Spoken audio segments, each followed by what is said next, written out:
João capítulo 6, verso 9, diz assim: Está aqui um rapaz que tem 5 pães de cevada e 2 peixinhos. Mas que é isto para tantos? Mesmo que tenhamos pouco para oferecer, quando nos dispomos para Deus, Ele opera o milagre da multiplicação, e assim podemos ser bênção na vida de muitas pessoas. Jesus estava diante de uma multidão faminta. A princípio, os discípulos pensaram em uma solução natural. Eles disseram: não temos dinheiro suficiente para alimentar a multidão. Muitas vezes Deus vai colocar a nossa fé à prova. Me chama a atenção aquele rapaz, que mesmo sem ter o bastante, ofereceu tudo o que tinha. Ele nos ensina um princípio muito importante. Não tenha medo de ofertar aquilo que Deus te pede. A Bíblia diz que eram 5.000 homens, fora as mulheres e crianças, e Jesus fez um milagre e alimentou todos eles. Certamente haviam muitas pessoas ali que tinham algum alimento consigo, mas preferiram se esconder. A fé e a disposição daquele rapaz foram surpreendentes. Quantas pessoas que têm tanto para dar, seja em recursos financeiros ou em talentos e dons, mas estão paradas, sem fazer nada? E quantos que têm pouco, mas entregaram esse pouco que têm nas mãos de Deus? Outra coisa que nos chama a atenção é que quando Jesus pega aquele alimento, a palavra diz que ele agradeceu a Deus antes de o repartir entre os discípulos. Esse é mais um dos princípios da multiplicação. Seja grato ao Senhor por aquilo que Ele tem te dado. Talvez as coisas não estejam saindo como você havia planejado. A crise que se instalou no país fez com que muitas pessoas reaprendessem a viver com pouco, mas mesmo assim, agradeça a Deus. Se não tem te faltado o alimento à sua mesa, agradeça ao Senhor. Se você está empregado, mesmo que não seja o emprego dos seus sonhos, louve a Deus pelo seu trabalho. A palavra diz que se formos fiéis no pouco, Deus nos colocará sobre o muito. E a terceira coisa que vale ressaltar nessa passagem é que o alimento que sobrou foi todo recolhido para que, segundo as palavras de Jesus, nada se perdesse. É incrível como nos tornamos uma geração que descarta as coisas tão facilmente. Eu quero te dizer uma coisa: se o seu guarda-roupas não está mais cabendo nenhuma peça, é sinal de que está na hora de você doar para alguém. Se Deus tem abençoado tanto a sua vida, quem sabe é para que você seja um canal de bênção na vida de outras pessoas. Quantas pessoas necessitadas ao seu redor e você não se importa? As multidões continuam famintas, seja do alimento físico ou do alimento espiritual, e Jesus continua esperando que alguém como aquele jovem se disponha e não tenha medo de entregar o pouco que tem. Eu quero orar por você. Senhor, somos gratos porque de alguma maneira o Senhor tem suprido todas as nossas necessidades. Use a nossa vida como um canal de bênçãos para que outras pessoas também sejam beneficiadas pela porção que o Senhor tem nos dado. Eu te peço que o Senhor supra a mesa da viúva, do órfão e do missionário. Não deixe que o egoísmo e a ganância sufoquem o sentimento de compaixão que o Espírito Santo colocar em nosso coração. Eu oro em nome de Jesus. Amém. Faça sua inscrição no canal do YouTube e curta a página Minuto com Deus no Facebook. Deus te abençoe. Eu sou Edivaldo Oliveira e esse foi mais um Minuto com Deus.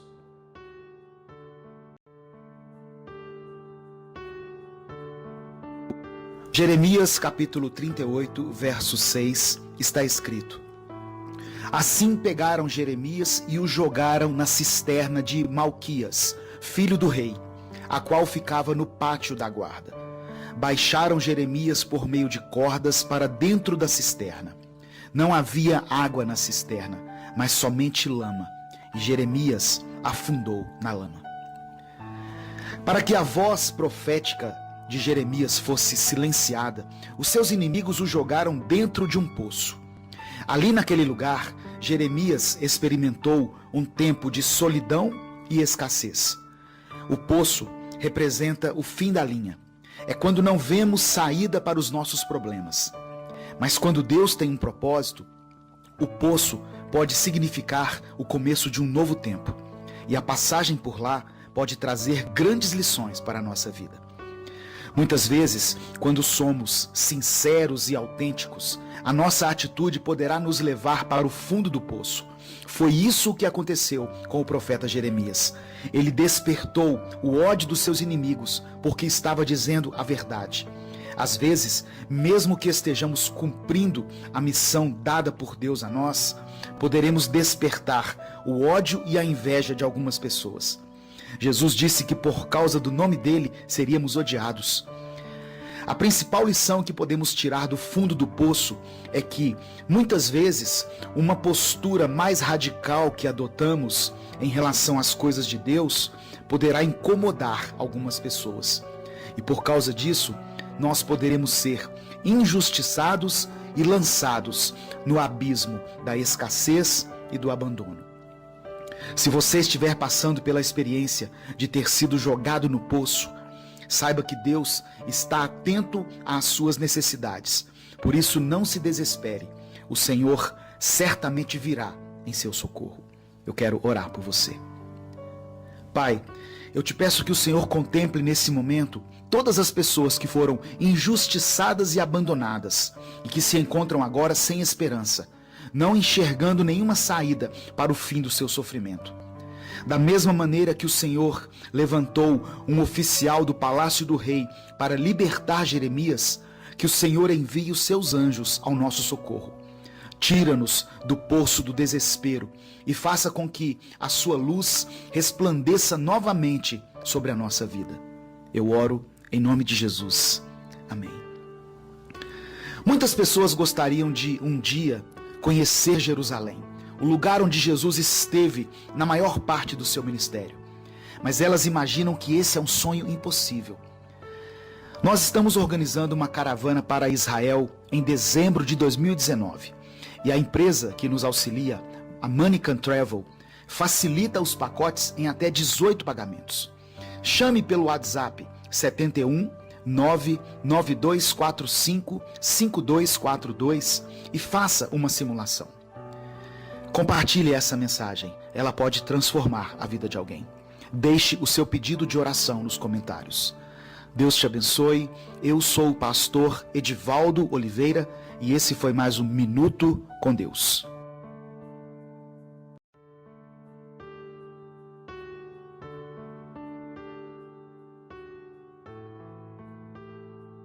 Salmos capítulo 6, verso 2, está escrito assim: Tem misericórdia de mim, Senhor, porque sou fraco. Sara-me, Senhor, porque os meus ossos estão perturbados. O capítulo 6 do livro de Salmos é um clamor desesperado, feito por alguém que estava aflito e angustiado. Davi reconhece a sua fraqueza diante do Senhor, pois ele estava experimentando um tempo de esgotamento espiritual e físico. Além disso, o rei estava vivendo uma crise emocional e estava tomado pela angústia, o que é revelado quando ele diz que todas as noites molhava sua cama com suas lágrimas e que seus olhos estavam sendo consumidos pela mágoa. Talvez essa também seja a situação de muitas pessoas que ouvem essa mensagem. Pessoas que, de tanto enfrentar situações de dor e tristeza, estão nesse momento se sentindo abatidas, cansadas espiritualmente e fisicamente, pois o esgotamento espiritual pode acarretar uma exaustão. E para piorar, somos acometidos por uma avalanche nos nossos sentimentos. E a nossa alma é tomada pela angústia, pela amargura e pela ansiedade. Ficamos sem ação e sem disposição até para levantar da cama por causa das circunstâncias. Se você está se sentindo assim, se está sem forças diante dos seus problemas, abatido e desmotivado, Deus tem uma palavra para o seu coração. O Senhor ouviu o seu clamor. Ele aceitou a sua oração. O desfecho de Salmos capítulo 6 é que os seus inimigos serão frustrados. Os problemas que se levantaram contra você estão sob o controle de Deus. Portanto, descanse, pois Ele tem poder sobre todas as coisas. Deus está atento ao seu pranto e Ele vai enxugar suas lágrimas e tirar do seu coração toda mágoa e todo ressentimento. O Senhor fará com que a sua fé seja renovada e colocará você novamente como coluna espiritual dessa família. Eu quero orar por você. Senhor, contempla nesse momento a dor e o desespero daqueles que têm sido atingidos pelo esgotamento físico e espiritual e que têm passado por crises emocionais que os levam a serem dominados pela angústia e pela amargura. Ouça o nosso clamor, restaura as nossas forças, que sejamos confortados pelo seu Espírito e que um novo sorriso seja inaugurado em nossos lábios, substituindo as lágrimas de dor que temos derramado. Eu oro em nome de Jesus. Amém. Deus te abençoe. Eu sou o pastor Edivaldo Oliveira e esse foi mais um Minuto com Deus.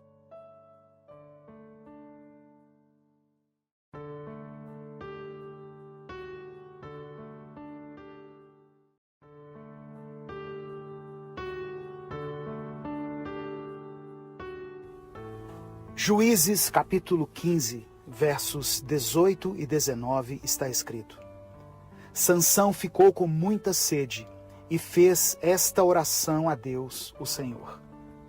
Tu me deste essa grande vitória. Será que agora vais deixar que eu morra de sede e caia nas mãos desta gente que não pratica a circuncisão? Então, na cidade de Leí, Deus abriu um buraco e dele saiu água. Sansão bebeu daquela água e sentiu-se bem melhor.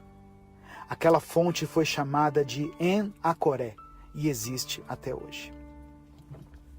O livro de Juízes conta a história de Sansão, que foi um homem tremendamente usado pelo Espírito Santo, a quem o Senhor deu grande força física, o que fez com que ele derrotasse 1000 homens apenas com uma queixada de jumento. O que chama a atenção aqui neste relato não é somente a forma como Sansão derrotou os seus inimigos, mas o que ocorre a seguir também nos revela algo profundo a respeito de Deus. Deus pode nos conceder grandes e pequenas vitórias. Ele pode nos honrar nas grandes e nas pequenas batalhas que tivermos que enfrentar na vida.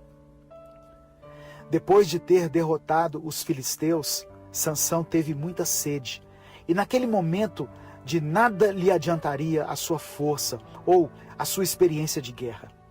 Por isso ele faz uma oração a Deus dizendo: o Senhor me concedeu uma grande vitória, agora vai me deixar morrer de sede? Diante daquela oração, Deus abriu um buraco no chão e dele saiu água. Aquela fonte foi chamada En-Acoré. O nome En-Acoré significa fonte do que clama.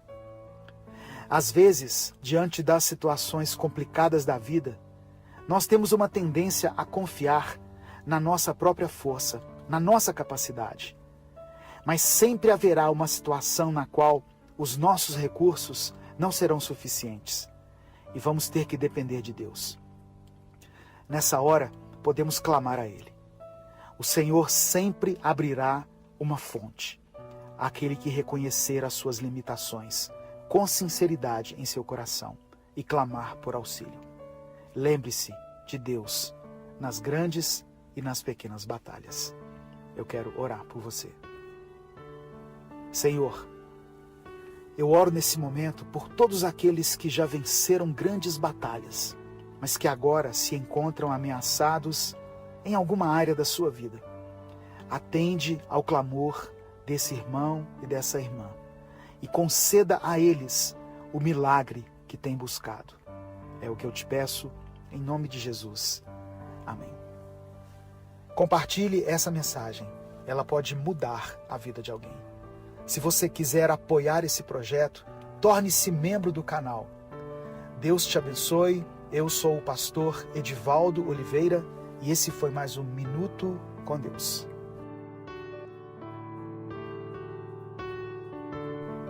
Gênesis capítulo 21, versos 15 e 16 está escrito: Quando acabou a água da vasilha, ela deixou o menino debaixo de um arbusto e foi sentar-se perto dali, à distância de um tiro de flecha, porque pensou: não posso ver o menino morrer. Sentada ali perto, começou a chorar. E o verso 19 diz assim: Então Deus lhe abriu os olhos e ela viu uma fonte. Foi até lá, encheu de água a vasilha e deu de beber ao menino. Às vezes, diante das circunstâncias, há um instante em que nós queremos desistir. Agar foi uma mulher que viveu esse momento. Ela gerou um filho bastardo de seu senhor, Abraão, e por causa da esposa de Abraão, Sara, foi abandonada no deserto junto com seu filho. Quando ela não tinha mais recursos, quando acabou a água que ela tinha, a palavra diz que ela deixou Ismael, seu filho, debaixo de um arbusto, se afastou dele, se assentou e começou a chorar. Era um sofrimento muito grande, tanto o de ter sido abandonada, como o de ver seu filho morrer. A reação de Agar revela o desespero que às vezes nos domina. É o oposto da esperança, quando deixamos de acreditar que haverá solução para os nossos problemas. É quando não temos mais nenhum recurso e estamos prestes a perder o que mais amamos. Diante da iminente morte do seu filho e sem nenhuma perspectiva de ser salva daquele deserto, ela simplesmente perdeu as forças, se assentou e começou a chorar. Talvez você já tenha se sentido assim, ou quem sabe você está se sentindo assim nesse momento. Durante a sua trajetória, você levou tantas pancadas, você viu tantas portas se fecharem, tantos sonhos que tiveram que ser abandonados, promessas que não se cumpriram, que as suas forças se acabaram. E você se encontra agora prostrado, se sentindo incapaz de prosseguir com a sua vida. Foi no momento em que Agar tinha perdido toda a esperança que o Senhor abriu os seus olhos. Essa é a primeira coisa que Deus quer fazer na sua vida: te devolver a visão correta, restaurar a sua fé, para que você enxergue com olhos espirituais. Somente depois que os olhos de Agar foram abertos é que ela pôde ver uma fonte que estava próxima dela. Às vezes, a solução está ao nosso lado, nas coisas simples e óbvias, mas que por causa da dor e do sofrimento não conseguimos enxergar. Essa fonte representa Cristo. Jesus é a água viva que sacia a nossa sede espiritual. Agar foi saciada e pôde dar de beber ao seu filho. Quando a sua visão for restaurada, você verá o milagre e a provisão de Deus. E todos ao seu redor serão contagiados com a sua fé. Eu quero orar por você. Senhor, eu quero te apresentar a vida dessa pessoa que está ouvindo essa mensagem e que tem pensado em desistir. Eu te peço que a sua visão seja restaurada e que ela possa enxergar a solução desse problema que tem tirado a sua esperança e cegado a sua visão. Cremos que o Senhor irá nos proporcionar dias melhores e que vamos conseguir vencer esse deserto, mesmo que estejamos sem recursos nesse momento. Não nos deixe desistir dos nossos sonhos, do nosso casamento, da nossa família e nem do nosso ministério. Eu oro e te agradeço, em nome de Jesus. Amém. Se inscreva no nosso canal e torne-se membro para apoiar esse ministério. Deus te abençoe. Eu sou o pastor Edivaldo Oliveira e esse foi mais um Minuto com Deus.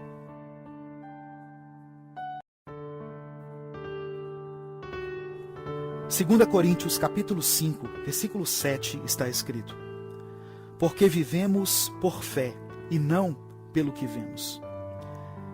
Hoje em dia, tudo está relacionado ou se resume a uma imagem.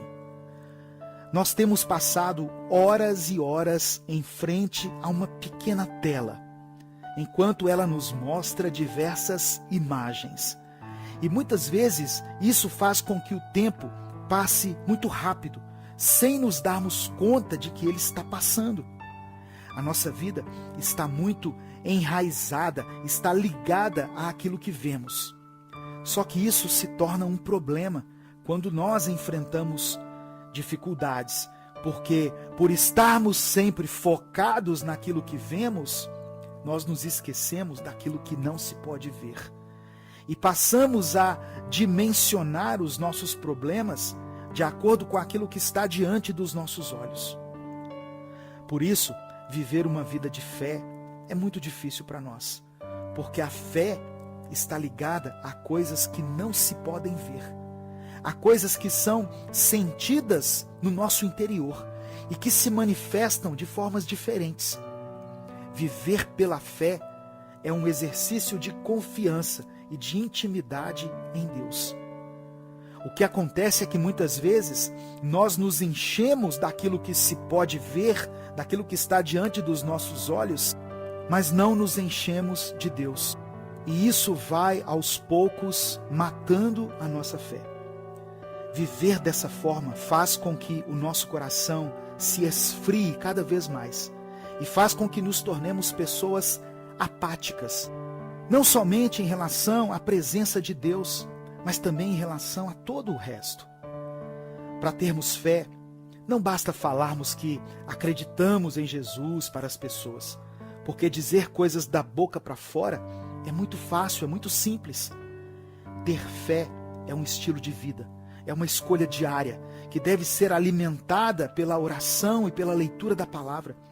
Quando lemos a Bíblia, nos enchemos daquilo que não se pode ver, nos enchemos do Espírito de Deus. E isso faz com que tudo aquilo que nós vemos, tudo que está diante dos nossos olhos, se torne menor e sem tanta importância. Com uma fé alimentada da forma correta, nós conseguimos enxergar além das tempestades quando passamos por elas. E mesmo que às vezes possamos nos sentir tristes e cabisbaixos, sabemos que Deus está ali lutando por nós, à frente das nossas batalhas, mesmo quando não vemos isso com os olhos naturais. Ter fé tem a ver com nossas palavras? Sim. Porém, as nossas atitudes alimentam a nossa fé e fazem com que as nossas palavras tenham um verdadeiro significado diante da presença do Senhor. Ao invés de apenas repetirmos essa passagem que eu li em 2 Coríntios, é tempo de vivermos de acordo com ela também, porque vivemos pela fé e não pelo que vemos. Eu quero orar por você. Pai amado e querido, somos gratos pela Tua palavra e pelo Teu amor. Senhor, nos ensine a viver pela fé. Nos perdoe porque muitas vezes a nossa fé não passa de palavras bonitas que repetimos simplesmente para que as pessoas nos vejam como exemplos de fé. Mas o nosso coração está longe daquilo que tem saído dos nossos lábios. Não queremos mais viver uma mentira. Queremos viver na verdade da Tua palavra, na verdade da Tua luz e na verdade da Tua presença. Que possamos realmente viver essa fé que afirmamos ter. É o que nós te pedimos em nome de Jesus. Amém. Compartilhe essa mensagem, ela pode mudar a vida de alguém. Inscreva-se e seja membro do canal se quiser apoiar esse projeto. Deus te abençoe. Eu sou o pastor Edivaldo Oliveira. Esse foi mais um Minuto com Deus.